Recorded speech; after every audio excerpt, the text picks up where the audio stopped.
Homecoming 2022, all of the fun activities surrounding. I'm yours truly, Jasher Cox, and this is the Allen University Athletics Show. Tons of fun going on, and it starts today and it goes all the way through Saturday. I'll tell you all about it when we come back with more. But let's take a quick break, and this is brought to you by the Columbia Metropolitan Airport.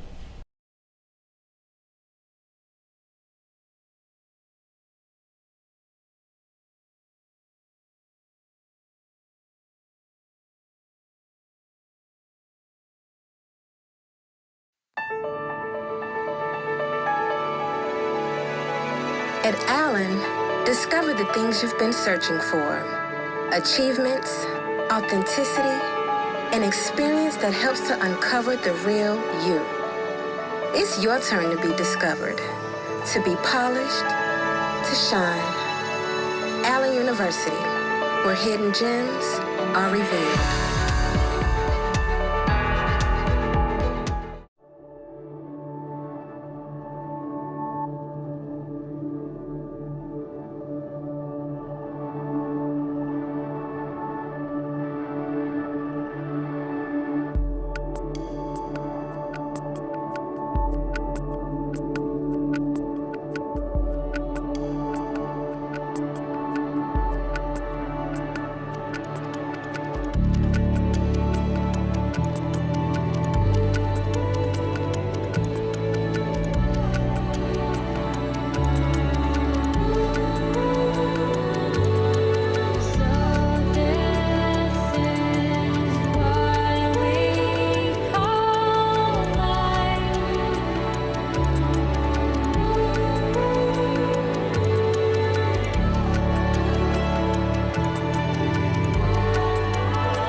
Back out at Capital City Cafe, Jasher Cox along with head coach Teddy Keaton. Coach, another crucial week going down to the very end of the game. Recap the event with Clark Atlanta this past Saturday. I thought it was an exciting game. We did a lot of good things in there. We have this mantra, we've been focusing on what's good. We're trying to stay on the good things that we're doing, the positive things. Unfortunately, we came up on 1 point short, and I'm really getting disappointed about those 1 point losses, but hey, it didn't happen to us, it's happened for us. We'll just keep working and doing the things that we're doing, building the program and doing the things that they can, build on. I also believe that, they're giving exciting football, they're playing fast, they're doing a lot of great things. So, we just welcome to D2 football. Yeah. So if you want to focus on the positive, let's do just that. One thing that happened against Clark Atlanta that we really haven't seen all year is you look like you guys really got off to a quick start. That helped. Well, our first 3 opening drives we scored on. And I was very happy about that. I was excited about we were playing without our number 1 quarterback. We was playing with Michael Reese as the backup, and Michael did a really good job. I mean, he's had 2 touchdowns on the ground, 2 touchdowns in the air, and I think he managed the offense well. I think Justin Eaton played really well. Kirkland Boone played really well. Marquise Sherman played really well. There's a lot of individual players that are coming up with great games and great things. I just think once they all put it together, Amon Harris, another great turnout again. Once they all put it together and understand that I got to play for 60 minutes, I think this is going to be probably one of the greatest shows on turf. Let's talk about a little bit more about Michael Reese. That's a situation when you got to go to the number 2 guy or the backup quarterback. You don't always feel warm and cozy inside, but you felt confident prior to this game, giving him the keys to the car. Well, it's just practice. You see him do it at practice. Michael is an Elite 11 quarterback. So you're talking about a guy who understands the possibility of leading the team, should have probably played, 1AA football. He came from Georgia Southern to us. Didn't get to play a lot. This is his first collegiate game that he's played in, and I thought he did really well in terms of doing what he needed to do to make it happen. So I'm very proud of him, and we're just going to keep moving forward with Michael because our guy's out. Now that you've seen him under the lights, do you think about throwing even more at him at this point, or does he have everything at his disposal? We gave him everything. He's pretty good at what he does. Our number 3 quarterback is pretty good too. I like to mention Daniel Plummer. He's working hard every day. Once he found out David was out, he knows it's one play that he got to have before it's time for him to go play. And I think he's done a tremendous job of mentally preparing for the game. And that's an example of, we tell kids it's a long season. And when it's a long season like that, you got to prepare mentally and physically. So you need to be taking mental reps because your number may be called. And Michael's number was called, and he answered the bell. Well, you talk about what happened on offense. We obviously, we got off to the fast start, as you also mentioned in that contest. But look a little bit further into the game. Had a significant lead. I think at one point you were up 41-28. Again, that's an unknown, something that's never happened this season, but you're able to have a significant lead in a football game, and obviously it didn't end the way you wanted to, but there are just some positives there to pull away. Yes, I mean, we had a 41-28 lead, and I really felt like, again, that's the youth of the team, understanding to play 60 minutes of football. There's a lot of time on the clock. It's not like playing 12-minute quarters. You're playing 15-minute quarters. There's enough time at 3 minutes with the way offense is scored now. A play here, and a play there, you back out of a ball game. And that's exactly what happened, because we got to learn to put the hammer down, keep the hammer down, stay playing. That's not like, I mean, that's all youthful stuff that's going to, I believe that they'll turn the curve, because each time they present it with this opportunity, I think we still haven't learned all the lessons we need to learn within our organization to understand that. That's from a coaches, players, everybody in the organization got to preach the same thing in terms of finishing the ball game. Don't let up. Stay doing your job, doing your assignments. Let's take a quick break. We're at the Capital City Cafe here in Columbia, South Carolina. Back with more.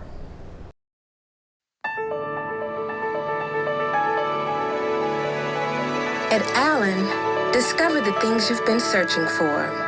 Achievements, authenticity, an experience that helps to uncover the real you. It's your turn to be discovered, to be polished, to shine. Allen University, where hidden gems are revealed.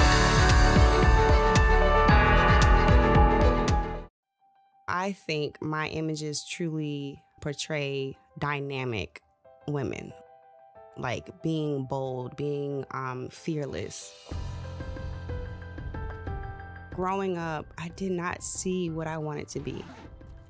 There was just a lack of Black women, business owners, entrepreneurs, creatives. That's how I just started taking pictures.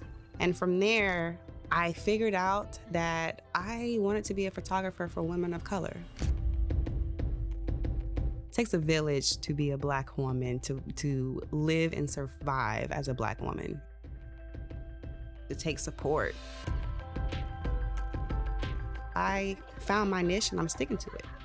Each year, the South Carolina Education Lottery raises millions of dollars for scholarships and grants that help students prepare for their dream career, just like Kristen.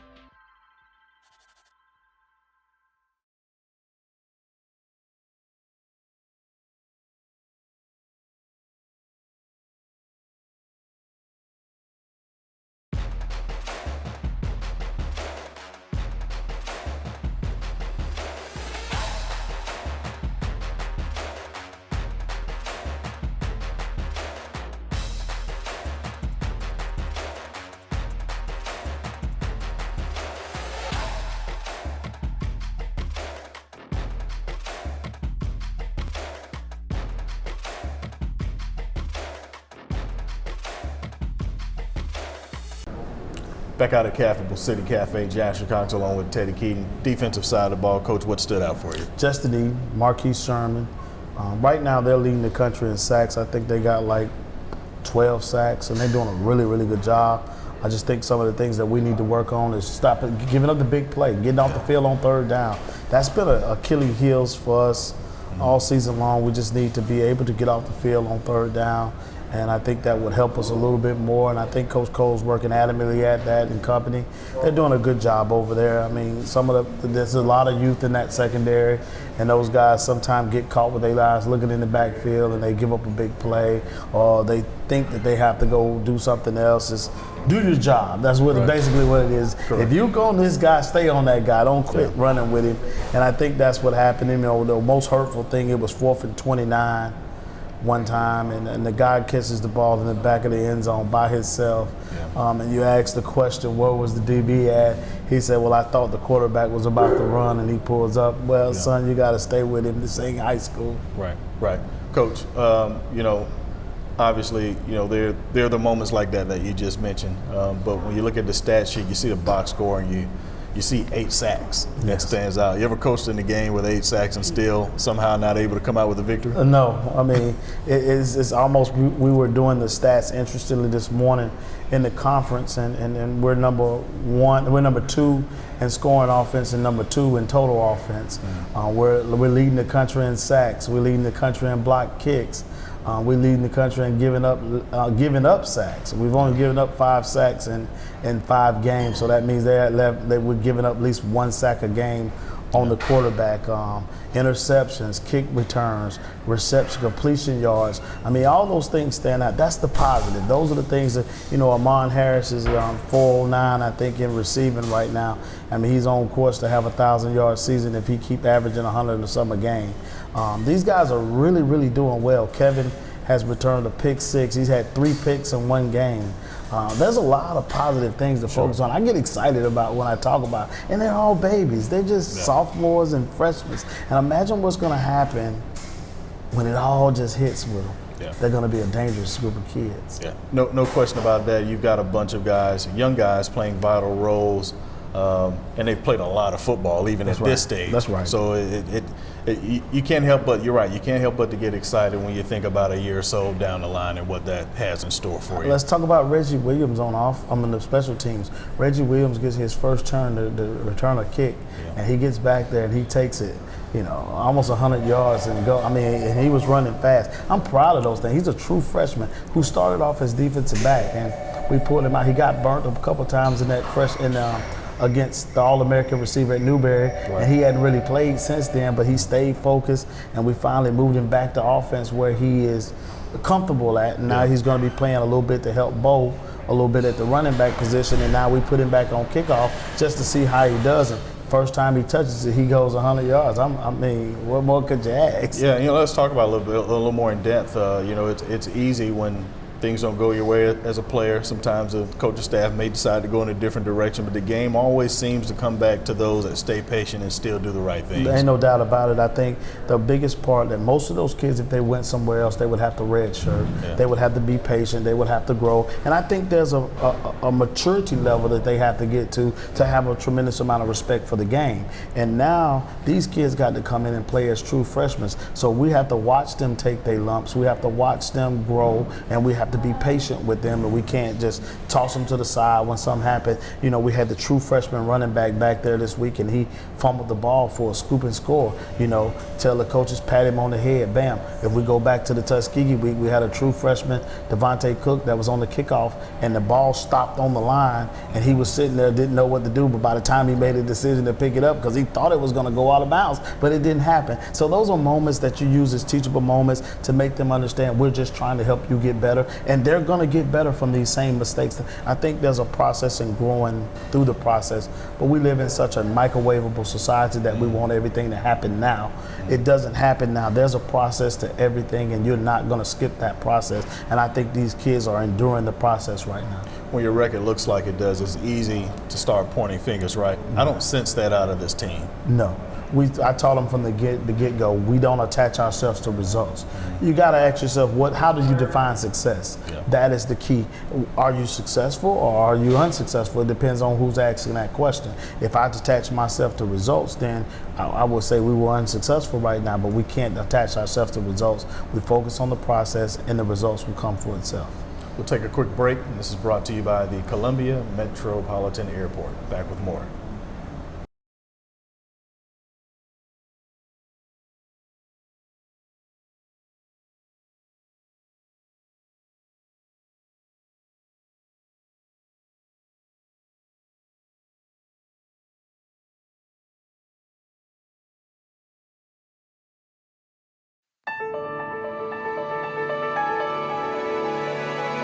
At Allen, discover the things you've been searching for.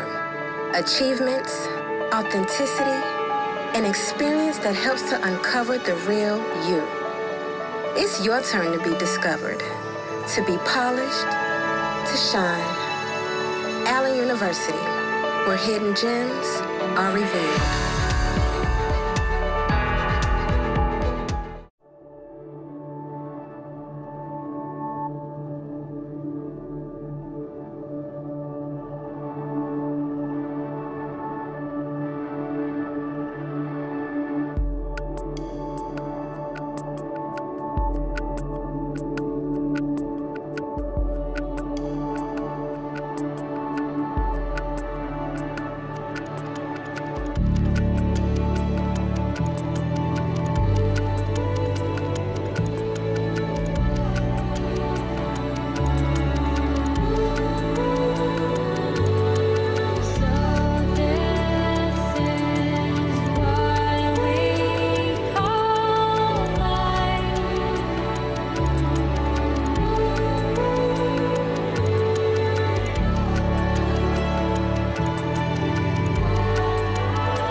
Homecoming 2022, all the fun activities surrounding. What homecoming does this make you? What number does this make for you now at Allen University? This is number 4. Okay. I'm sure it's gotten better and it's grown every year. Ain't no doubt. It's always exciting around homecoming time. The people get to come back. They get to see how far the school's grown. There's a lot of growth around Allen since I started here in 2018, and we're up here now in 2022. It's a really, really exciting time. I think Dr. McNeely and his administration has done a tremendous job of promoting the university and doing the things that it needed to do in order to give itself the publicity, the name and writing images that we have, the branding that's been going on, the building, the construction. I mean, it's a great day at Allen University. Yeah. You know, I heard a former player when I worked at a previous institution, you know, we were running down the whole list of activities for the week. And one of the players said, well, what does that mean? I don't get the chance to experience it. I'm always at practice.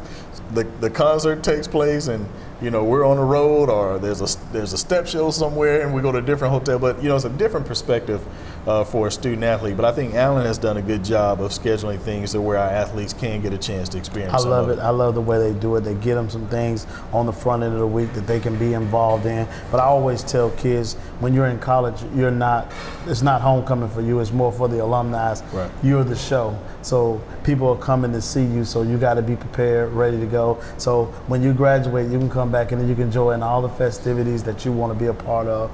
And I think the kids take, you know, pretty good thing in it, but you can't tell an 18, 19-year-old they having a block party and he looking out his window and he really wants to go to that block party. He's probably going to take the chance to go to the block party and try to split half and half with it. Well, you talked about putting on the show, and we're going to try to do just that against our opponent, a 4-2 Bluefield State team that comes into town. Bluefield is a up and start D2 program. They've done well. I think they're a multiple spread offense, and they're doing some good things. Obviously, I'm not too concerned about them or worried about us, what we do. Yeah. And I think we're doing a good job at what we do. We just got to go out and play, stay with a tremendous degree of focus of what we're trying to accomplish and not let homecoming get in the way of that. We're going to treat it just like it's any other game and be ready to play, and hopefully we can give our fans and the people who love Allen University something to be happy about. Well, we already know the hardcore slate of games that comes about in the SIAC, but again, this is not a feather or a lightweight football schedule from a non-conference standpoint either. You've had Newberry, you've got Bluefield State, you've had Johnson C. Smith. These are 3 quality opponents, non-conference games. that's on your schedule. What has that done for you guys in terms of preparation and just being ready for quality football? It's building character. Yeah. It's making them understand week in and week out, we're not, we don't have no cupcake teams. You got to be ready to play. You got to be mentally locked in, focused. And the good thing about it is, like I said, it didn't happen to us, it happened for us.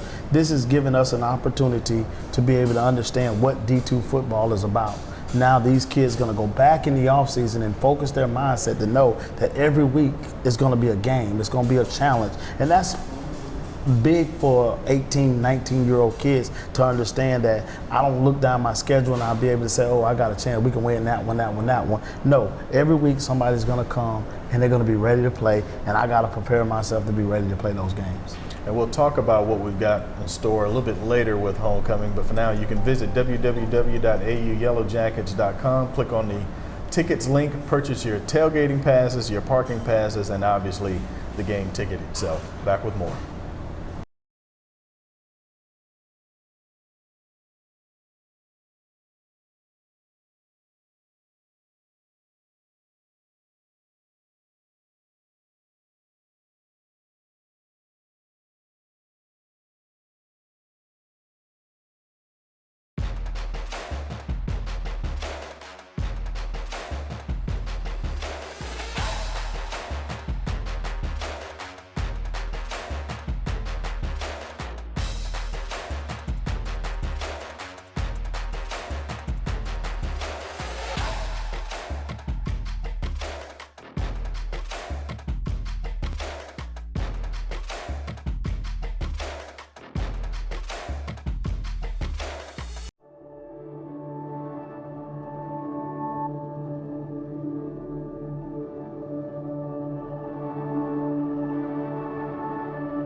At Allen, discover the things you've been searching for.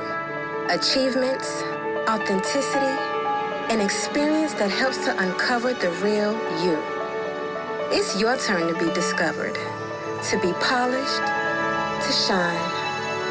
Allen University, where hidden gems are revealed.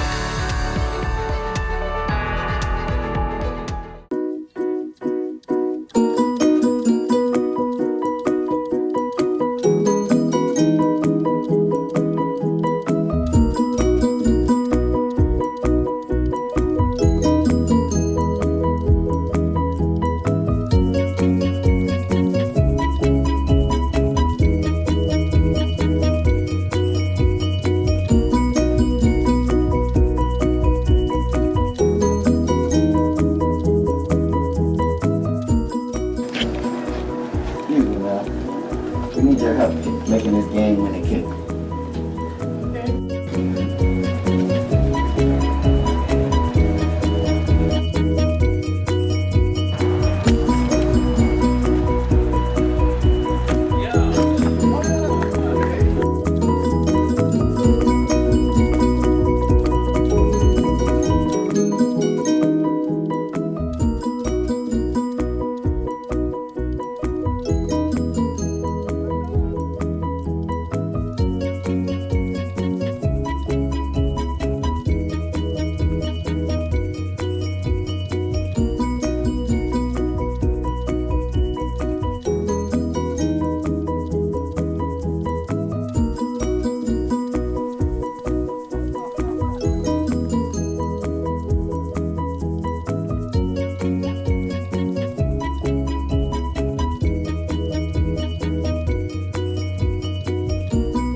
Homecoming 2022 at Allen University. Let's talk a little bit about the week of events that we've got going on this week.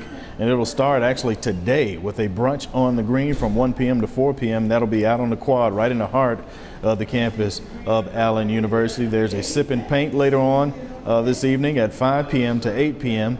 and also movie night. This is also open to the public inside the quad at 7 o'clock. So Monday, Tuesday, Wednesday, Thursday, Friday, and Saturday, we all have tons of events going on at Allen University. And for more information, you can obviously look here and visit www.allenuniversity.edu. My time is up. Thank you for yours.